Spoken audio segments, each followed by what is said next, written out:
He thought 1 hour didn't matter. Just 60 small minutes, easy to waste. But that 1 hour changed his life forever and taught him a truth none of us can escape. Let me tell you about a man named Ravi. Ravi was not a bad man. He was not lazy either. He was just comfortable. Ravi was 32 years old.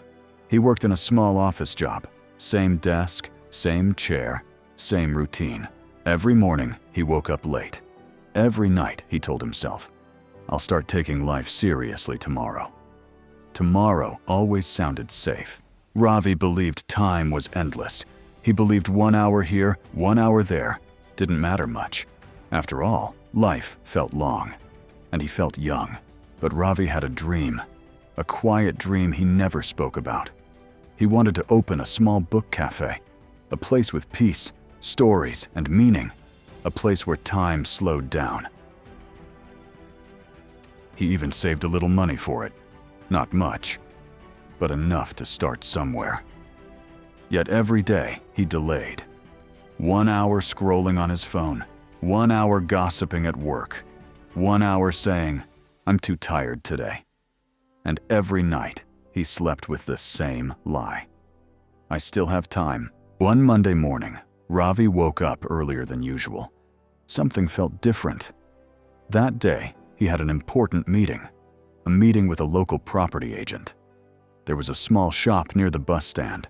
Perfect location. Affordable rent. If Ravi booked it that day, his cafe dream would finally begin. The meeting was set for 10 a.m. Ravi looked at the clock. It was 8:30 a.m. Plenty of time. He smiled and picked up his phone. Just 1 hour of relaxing, he thought. 1 hour won't change anything. He opened social media, watched random videos, laughed at jokes that meant nothing. Minutes passed quietly. The clock ticked. 8:45, 9 o'clock, 9:15. Ravi glanced once. "Still time," he said softly. At 9:30, his mother called from the kitchen. "Ravi, breakfast is ready." "Coming," he replied. He ate slowly. Too slowly. At 9:45, he stood up, relaxed. "I'll leave in 5 minutes." 5 minutes became 10. At 9:55, he rushed out of the house. The road was crowded. Traffic lights felt slower than usual. Every red light felt like an insult. Ravi kept checking his watch. 10:05, 10:12. He reached the shop at 10:20 a.m. The shutters were half closed. His heart dropped. Inside, he saw another man, smiling, shaking hands with the agent. The deal was done. Ravi stood frozen. He walked closer.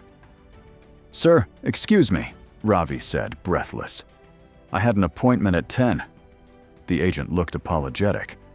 "I waited till 10:15, he said. "Another buyer came on time. He paid the advance." Just like that. It was over. 1 hour. That's all it took. Ravi walked away silently. No shouting, no anger, just emptiness. That night, Ravi couldn't sleep. The clock on the wall sounded louder than ever. Tick, tick, tick. Each sound felt like a reminder. "You wasted me. You ignored me." Ravi replayed the morning again and again. If only he had left earlier. If only he had respected that hour. But time does not listen to regrets. The next days felt heavy. The cafe dream faded. The money stayed in the bank, unused, unlived. Ravi went back to his routine, but something inside him changed. Time didn't feel friendly anymore. It felt strict, unforgiving. One evening, Ravi met his old teacher, Mr. Sharma, at a park. They sat on a bench. Ravi looked tired. Mr. Sharma noticed. "You look like someone who lost something important," he said gently. Ravi smiled sadly. "I lost an hour, sir," he replied. "And it cost me a dream." Mr. Sharma nodded slowly. "Time does not punish us," he said. "It simply moves on." Those words stayed with Ravi. Weeks passed. Ravi became careless at work, late again, delayed tasks, missed deadlines. One afternoon, his manager called him. "Ravi, you're not focused anymore," he said. "We're making changes in the team." Ravi understood what that meant. A week later, he lost his job. This time, it wasn't just a dream. It was reality. Bills, pressure, fear. Ravi sat alone in his room. The same phone, the same bed. But now, time felt heavier. He finally understood something painful. Time wasn't waiting for him. It never was. One rainy evening, Ravi stood at a bus stop. Cold, wet, lost. An old man stood beside him. The man looked tired but calm. They shared the shelter silently. Suddenly, the old man spoke. "Do you know what my biggest regret is?" he asked. Ravi shook his head. "I kept saying later," the man said. "Later to my dreams, later to my health, later to my family." He paused. Later never came. Those words hit Ravi deeply, harder than losing the shop, harder than losing the job. Ravi realized something important. Time wasn't cruel. He was careless. That night, Ravi made a decision. Not a big promise, not a dramatic change. Just one simple rule. He would never disrespect 1 hour again.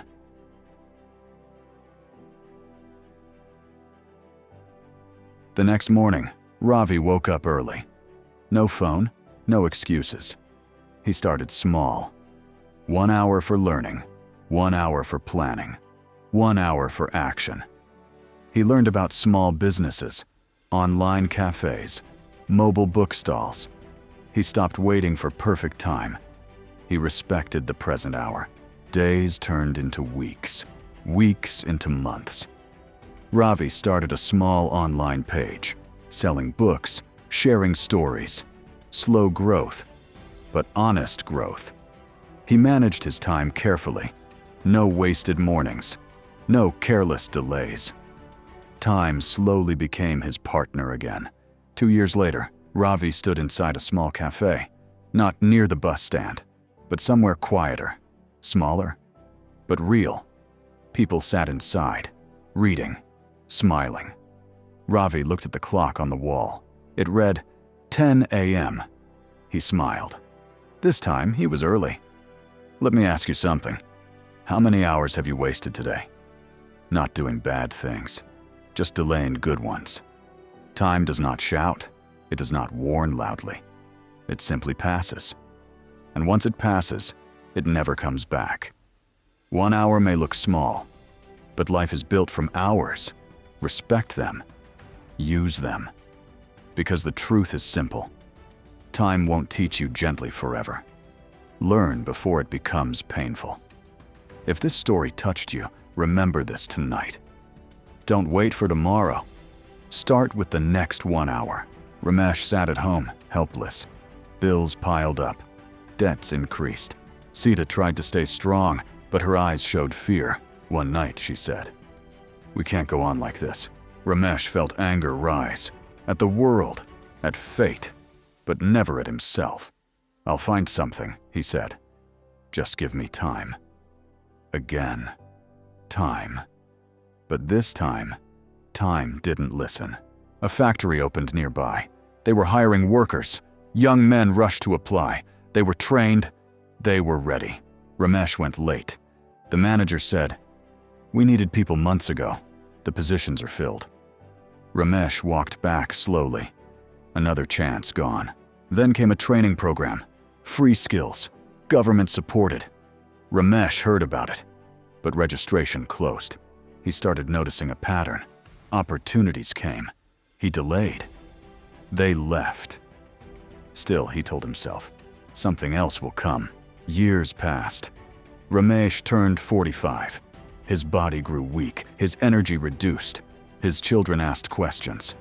Why don't we have what others have? Why can't we study there? Why are we always struggling? Ramesh had no answers. One day, his son said something that broke him. "Papa, I don't want to be like you." That night, Ramesh couldn't sleep.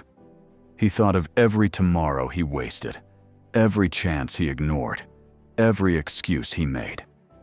He realized something painful. He wasn't unlucky. He wasn't cursed.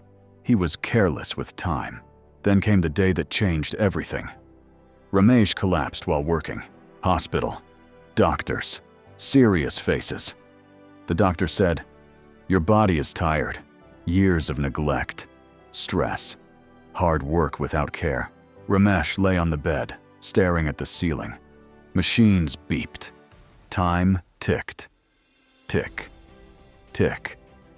Tick. For the first time, he felt afraid of time. He whispered, "Please, give me one more chance." But time doesn't answer. In that moment, memories flooded his mind. All the mornings wasted. All the evenings spent waiting. All the plans never started. Tears rolled down his face. He understood the truth too late. Time was never waiting for him. It was always moving forward. Ramesh survived, but he came back different. Weaker body, stronger mind. He couldn't undo the past, but he could speak about it. He started talking to young people in the village. He said, "Don't wait like I did. Start small. Start scared. Start now." Some listened. Some laughed, just like he once did. But Ramesh didn't stop. He used whatever time he had left. Wisely. And this is where the story speaks to you. You may not be poor in money, but are you poor in time use? How many times have you said, "I'll start tomorrow"? How many dreams are waiting while time keeps moving? Time doesn't shout. It doesn't warn loudly. It quietly slips away. And one day, it asks for a price. By then, it may be too late. So don't wait for the perfect moment. Don't wait for motivation. Don't wait for life to push you. Start now, because the biggest regret is not failure. The biggest regret is never trying when you had time. Use your time. Respect it. Before it teaches you the lesson Ramesh learned too late. Value time before time becomes your biggest regret.